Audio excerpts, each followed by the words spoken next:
ஸ்கிரீன்ல தெரிகிற இந்த இலக்கத்தை உங்களுடைய மொபைல் போன்ல இப்பொழுதே நீங்க சேவ் பண்ணி வச்சுக்கொள்ளுங்க. ஏனென்று சொன்னால் இது உங்களுக்கும் ஒரு நேரத்திலே உதவக்கூடிய ஒன்றாக இருக்கலாம். அதே நேரத்தில் உங்களுடைய நண்பர்களுக்கும் இந்த இலக்கத்தினையும் இந்த காணொலியை நீங்க பகிர்ந்து கொள்ளுங்க. இது இலங்கையினுடைய போலீஸ் தலைமையகத்தினால் அறிமுகப்படுத்தப்பட்டிருக்கின்ற ஒரு வாட்ஸ்அப் இலக்கம். இந்த வாட்ஸ்அப் இலக்கம் என்னத்துக்கு அப்படின்னு சொன்னால் வீதிகளிலே போக்குவரத்து விதிமுறைகளை நீங்கள் எங்காவது கண்டால் அதை வீடியோ காட்சி மூலமாக நீங்கள் இந்த வாட்ஸ்அப் இலக்கத்துக்கு அனுப்புவதன் ஊடாக உரியவருக்கு சட்ட நடவடிக்கை எடுக்க வைக்கலாம் அப்படின்னு சொல்லப்பட்டிருக்கிறது. குறிப்பாக இப்போது சமூக ஊடகங்களிலே அதிகமாக போக்குவரத்து விதிமுறைகள் தொடர்பான வீடியோ காட்சிகளை எல்லாம் நாங்கள் பார்க்கிறோம்.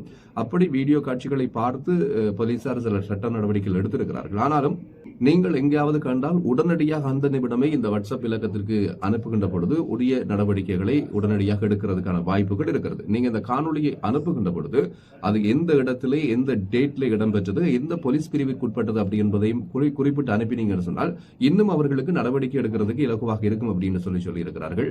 இந்த விதிமுறைகள் போக்குவரத்தில் இடம்பெறுகின்ற பொழுதுதான் அதிகமான விபத்துகள் சம்பவிக்கிறதாக இருக்கிறது. ஆகவே அப்படியாக இருந்தால் வீதிகளை பயணிக்கின்ற பயணிகளுக்கு ஒரு இடையூறாக ஒருவர் பயணித்துக் கொண்டிருக்கிறார், இவரால் விபத்துகள் இடம்பெறும் அப்படின்னு சொல்லி தெரிந்தால் நீங்கள் அதை வீடியோ காட்சி மூலமாக பதிவு செய்து இந்த இலக்கத்துக்கு அனுப்பி வைக்கலாம். இந்த இலக்கமானது போக்குவரத்து கட்டுப்பாடு மற்றும் வீதி பாதுகாப்பிற்கு பொறுப்பான பிரதி போலீஸ்மா அதிபரின் தலைமையின் கீழ் 24 மணி நேரமும் செயற்பாட்டில் இருக்கும் அப்படின்னு சொல்லி அறிவித்திருக்கிறார்கள்.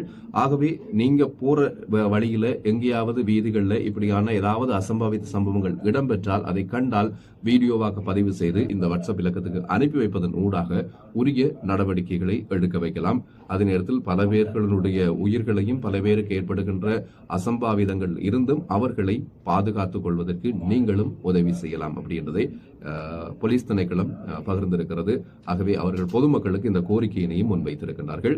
இந்த இலக்கத்தை மறக்காம சேவ் பண்ணிட்டு இந்த காணொலியை நீங்க உங்களுடைய நண்பர்களுக்கும் ஷேர் பண்ணிக்கொள்ளுங்க.